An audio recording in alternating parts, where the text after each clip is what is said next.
5 तत्वों से मिलकर शरीर बना है और कहते हैं शरीर हमारा है।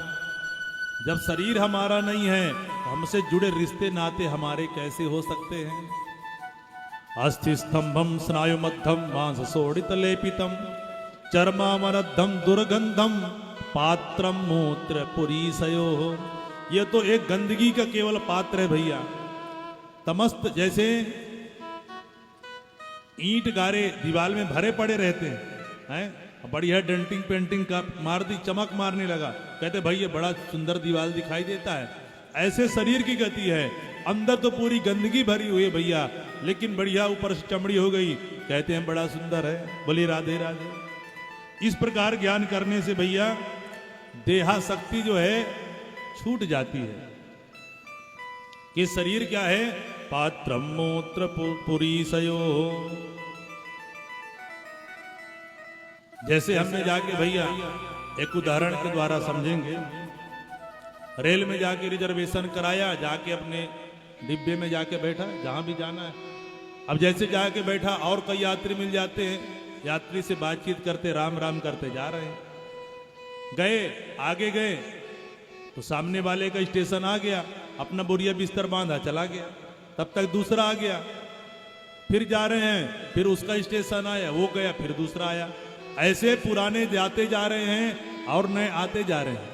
ऐसे ही शरीर का भैया, जब हमारा जन्म हुआ हम किसको जानते थे, किसी को नहीं जानते थे। जैसे हमने जन्म लिया कई सहयात्री हमको मिल गए, माताजी, पिताजी, दादाजी, काकाजी, मामा जी, फूफा जी, अनेक रिश्तों की लंबी लाइन लग गई। अब सब यात्री हैं। जैसे और यात्रा में आगे बढ़े भैया, दादाजी का स्टेशन आ गया, वो चले गए। बड़े हुए, जिसको कभी जानते नहीं थे, हमारा ब्याह हो गया, एक नया यात्री जुड़ गया।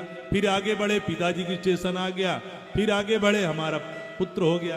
तो मतलब पुराने जाते जा रहे हैं, नए आते जा रहे हैं। जैसे ट्रेन में यात्रा होती है ना, ऐसे जीवन की भी यात्रा है। तो भैया यात्रा का नियम है कि प्रेम पूर्वक यात्रा करो। यात्रा का आनंद किसमें है, कई बार आप ट्रेन में बैठिए, बढ़िया यात्री मिल गए, बातचीत करते आप चले जाएंगे, यात्रा पता ही नहीं चलेगा। आपको मान लो दिल्ली जानी है, बैठ जाइए, बढ़िया यात्री मिल गया, बातचीत करके चले गए।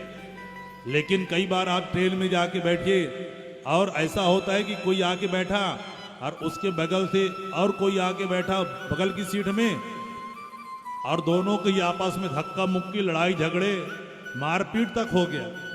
अब 2 झापड़ वो भी जमा दिया, 2 4 वो भी जमा दिया।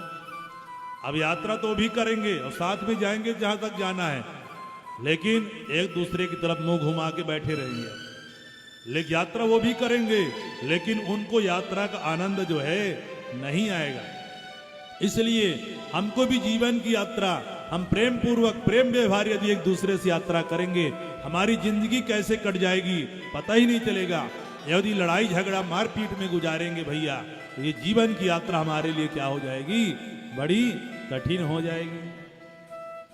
तो यात्रा का नियम है प्रेम पूर्वक यात्रा करो।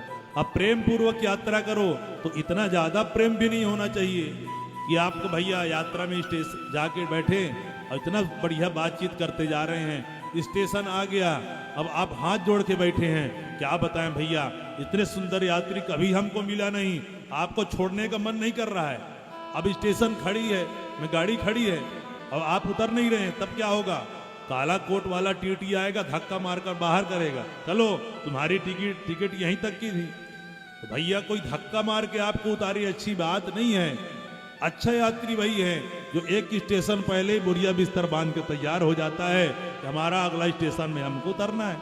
तो ऐसे ही हमको जीवन की यात्रा में भैया हमको हर क्षण तैयार रहना चाहिए कि हमारा टिकट कब पूर्ण हो जाए हम जानते नहीं हैं। इसलिए पिताजी हर क्षण हमको भगवान से प्रेम करना चाहिए, उनका नाम जप करना चाहिए। पिताजी गोकर्ण जी महाराज अपने पिताजी को समझा रहे हैं, आपने संसार में राग करके देख लिया है, प्रेम करके देख लिया है, अब वैराग्य करके देखिए, वैराग्य धर्म का आचरण करिए और देखिए कि आपको कितना आनंद जो है मिलता है।